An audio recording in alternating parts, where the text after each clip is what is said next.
بہت بڑا سوال کرنے کے بعد خاموشی ہو جاتی ہے، اور بہت صحیح جواب دینے سے پہلے بھی خاموشی ہوتی ہے، اور صحیح جواب دے لینے کے بعد بھی خاموشی ہوتی ہے۔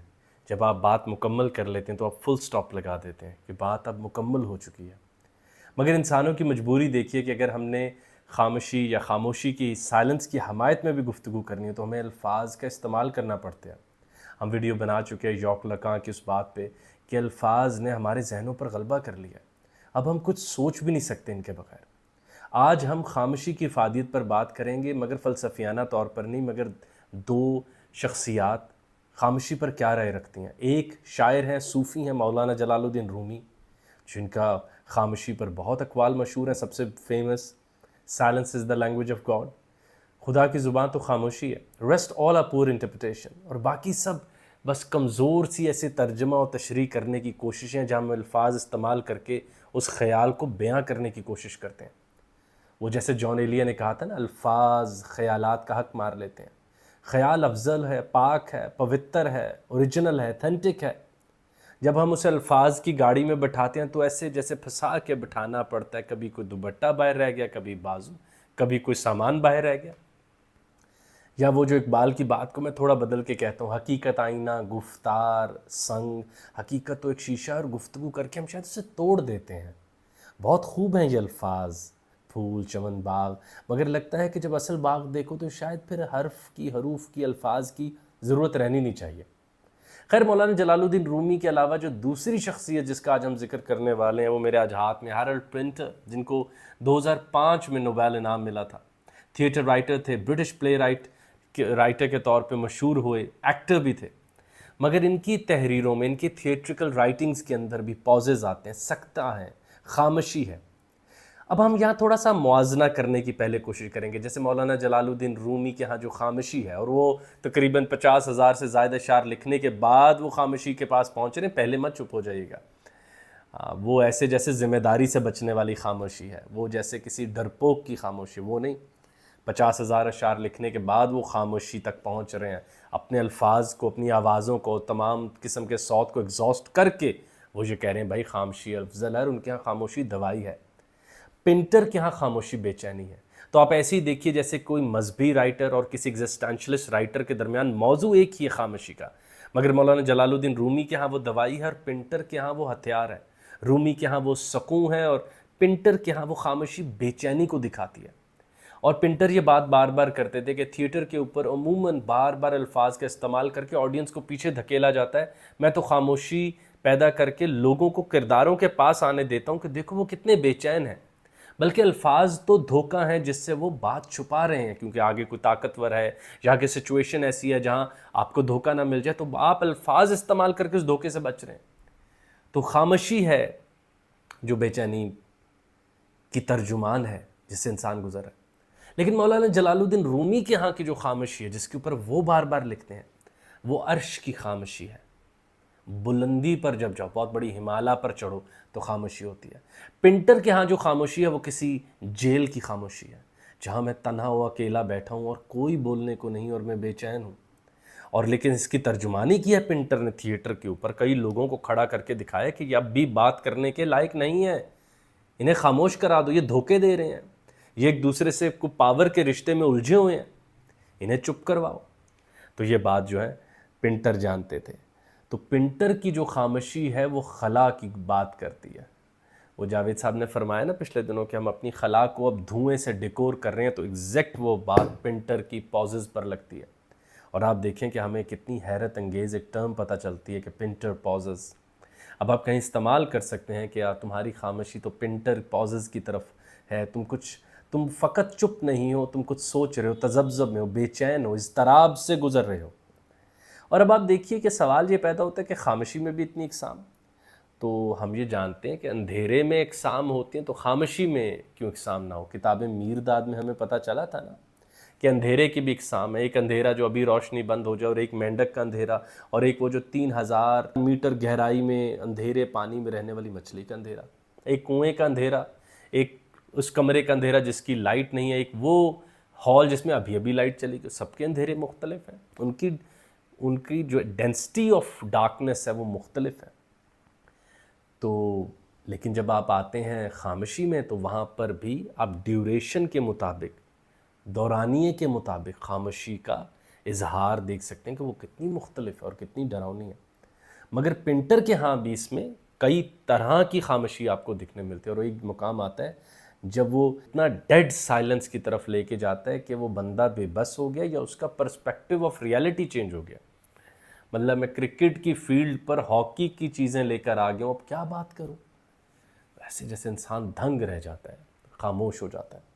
تو پینٹر نے انسانوں کی زندگی کے اندر جو اضطراب ہے، جو بے چینی ہے، اس کا اظہار الفاظ کی بجائے خاموشی سے تھیٹر کے اوپر کیا، اور انہوں نے کئی تھیٹر لکھے، اسکرین پلیز لکھے، سٹیج پلیز جو لکھے، اس میں ہوم کمنگ، دا ڈم ویٹر، دا بیسمنٹ، وہ بھی بہت حیران کن ہے۔ اور آپ کو یہ نظر آتا ہے کہ ہمارا معاشرہ ایسا ہی ہے، ہمیں بھی اب چپ ہو جانا چاہیے، کیونکہ بول بول کے اختلافات بڑھ رہے ہیں، الفاظ وہ حق ادا نہیں کر پا رہے جو ہم بیان کرنا چاہتے ہیں۔ تو ایک خوف ہے پینٹر کے ہاں، جس کو وہ نارملائز کر رہے ہیں خاموشی سے۔ ویسے آپ جانتے ہیں نا، جیسے بچوں کو ڈرایا جائے یا رات کے اندھیرے میں خوف ہے، سٹیج کے اوپر، تھیٹر کے اوپر اس کو نارملائز کروا رہے ہیں پینٹر خاموشی کا استعمال کرتے ہوئے۔ تو پینٹر کے ہاں خاموشی جو ہے وہ زبان کا الٹ نہیں ہے، مگر ایک اور زبان ہے جہاں آپ چپ ہو جاتے ہیں۔ جب آپ محبوب سے ناراض ہوتے ہیں تو آپ فقط الفاظ سے دوری نہیں کرتے، آپ خاموشی چنتے ہیں۔ لیکن پینٹر کے ہاں محبوب سے زیادہ جو ہے وہ پاور کی کشمکش ہے، انسانی بے چینی ہے، اس کو ریکارڈ کرنے کے لیے انہوں نے لمبے لمبے پازز کا استعمال کیا، جو ان کے جو آرٹسٹ جنہوں نے اسے نبھانا ہوتا تھا، ان کو یہ سمجھنا بہت مشکل تھا کہ یہ ایک عام آدمی کی خاموشی نہیں ہے کہ یہ چیز کتنے کی ہے، اس نے کہا یہ 3000 کی، آپ کی جیب میں 1000 ہے تو آپ خاموش ہو گئے۔ یہ دنیا داری والی نہیں، مگر دنیا داری میں جو لوگ حقیقت ڈھونڈنا چاہتے ہیں، جیسے رومی حقیقت بلندی پر ڈھونڈنا چاہتے ہیں، ان کے ہاں خاموشی ہمالیہ پر کیٹو کی چوٹی کی ہے، یہاں ذرا کسی جیل خانہ جات میں قید آدمی کی ہے، یا جیل میں پڑے ایک آدمی کی خاموشی ہے۔ تو پینٹر اس طرف کے ترجمان ہے۔ پینٹر جیسے دنیا میں کھپ گئے ہیں، اور دنیا میں کھپنے کے بعد وہ خاموشی کو چن رہے ہیں اظہار کے لیے۔ مولانا جلال الدین رومی اس دنیا کو بھی فتح کریں، اس دنیا کو بھی فتح کریں، اور کہہ رہے ہیں جو ایک چیز دونوں جگہ مشترک دیکھی وہ خاموشی ہے، اور خاموشی بہت ضروری ہے حضور۔ اگر آپ ہر وقت بول رہے ہیں تو کبھی لکھ نہیں سکتے، اور اگر آپ ہر وقت بول رہے ہیں اب آپ کسی کو سن نہیں سکتے، نیا خیال آنا بند ہو جاتا ہے۔ اگر آپ بہت زیادہ بولتے رہیں، خاموشی چننی پڑتی ہے رشتے کو دوبارہ بحال کرنے کے لیے۔ مطلب کہ اگر سردی نہ آئے تو بہار کی کشش ختم ہو جائے، تو خاموشی ان چیزوں کو دوبارہ بحال کرتی ہے کہ شاید ہم وقفے کے بعد جب دوبارہ حقیقت کی طرف لوٹیں تو ہم سنجیدہ ہوں، ان رشتوں کو، ان الفاظ کو ریپیئر کریں۔ یہ ریپیئر کا وقت ہے۔ مولانا جلال الدین رومی اور ان کا ایک اور رشتہ جو میرے ساتھ ہے وہ یہ ہے کہ رومی کے استاد، رومی مرشد ہیں، اقبال کے استاد ہیں، تو اقبال مجھے بہت عزیز ہے۔ مجھے بیکٹ بہت پسند ہے، تو پینٹر بیکٹ کے بھی دوست ہیں، 1950s میں ان سے ملاقات ہوئی، اور یہ پازز کا سلسلہ بھی ان کے ساتھ بیٹھ کے انہوں نے بہت زیادہ ڈسکس کیا۔ تو اس کی میں کچھ جو مثالیں ہیں وہ میں آپ کے آگے رکھ دیتا ہوں۔ جیسے دا برتھ ڈے پارٹی میں انہوں نے پاز کو ایک مسٹری کی طرح استعمال کیا، جب گولڈ برگ نے کہا what do you think مکین نے کہا I think he needs a rest۔ پاز کو انہوں نے ایبسرڈ کے معنوں میں، لا یعنی کے معنوں میں استعمال کیا دا ڈم ویٹر میں، جب ایک کردار دوسرے کردار بین سے کہتا ہے کہ do you think they know we are here، اور بین کہتا ہے کہ they must do۔ اور پاز کو جیسے جیسے ہمارے درمیان جب سماجی فاصلے بڑھتے جا رہے ہوں، تو ایسٹن کہتے ہیں کہ I used to go to a place I can't remember، ڈیویز the caretaker میں آگے سے کہتے ہیں کہ what sort of place۔ تو دیکھیں کتنے عام الفاظ، وہ جو احمد جاوید صاحب فرماتے ہیں اتنے آسان الفاظ کا استعمال کر کے اتنی کشمکش، مطلب ایسی بات اقبال نے کرنی ہو تو اتنے بھاری الفاظ استعمال کریں کہ بولنے کے بعد ذہن تھک جائے، اور یہ ایسے آسانی سے ادا ہو گیا۔ دوسری آپ میں سے جن کو آرٹس کا شوق ہو تو سریلسٹ موومنٹ میں سب کانشیس کا کانشیس میں اظہار پا جانا کو سریلسٹ موومنٹ کہتے ہیں، کہ آپ پینٹ کر رہے تھے اور ایک سیب آپ نے چہرے کی جگہ لگا دیا اور ایک سب کانشیس سمبل کانشیس میں آ گیا۔ لگتا ہے کہ پینٹر کے ہاں سب کانشیس نے گفتگو کا بیڑا اٹھایا ہے اور سب کانشیس نے کہا ہے کہ میں خاموشی استعمال کروں گا۔ I will choose silence and pauses to speak۔ جیسے ہم نے پہلے کہا کہ سائلنس اینٹی لینگویج نہیں ہے، نیو لینگویج ہے، جس کے اوپر پینٹر بتانا چاہ رہے ہیں۔ لیکن جب ہم مولانا جلال الدین رومی کے ہاں دیکھتے ہیں تو ان کے ہاں یہ بہت پاک و پوتر خاموشی ہے۔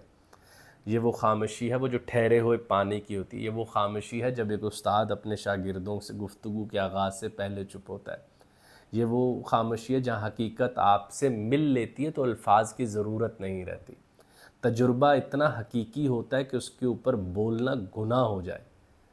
تو رومی کے ہاں خاموشی تعارف حقیقت ہے، پینٹر کے ہاں خاموشی حقیقت تک پہنچتے ہوئے جو آبسٹیکل آ رہے ہیں ان کو کودتے ہوئے جو چپ رہنے کا مرحلہ ہے۔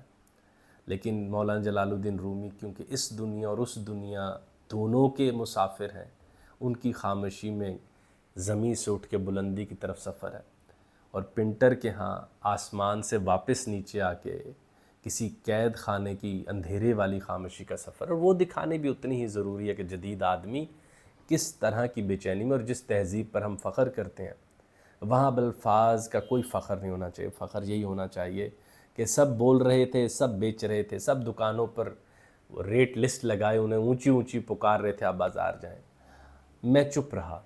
بلکہ یہ وہی خاموشی ہے۔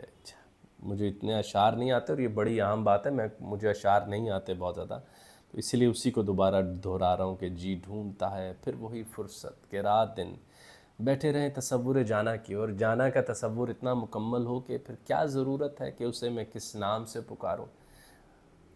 اور جیسے رومی کا ہے نا، اس جو حضرت واصف علی واصف نے بھی جس پہ کہا کہ اس کے سب نام ہیں اور عموماً وہ بغیر ناموں کے پکارا جاتا ہے۔ پینٹر دنیا کے آدمی کو کسی طرح وہی سب متعارف کرانے کی کوششوں میں ہے کہ اب الفاظ کا استعمال تہذیب نے کر لیا 6-7 ہزار سال، اب ایک دفعہ خاموشی کو موقع دے کر دیکھتے ہیں، کیونکہ ہماری بے چینی بڑھ رہی ہے بولنے سے، ہماری نفرتیں کدورتیں، اور وہ جو حاکم ہم پر جس طرح روب جتاتا ہے اس میں الفاظ سے تو ہم اور ڈر رہے ہیں۔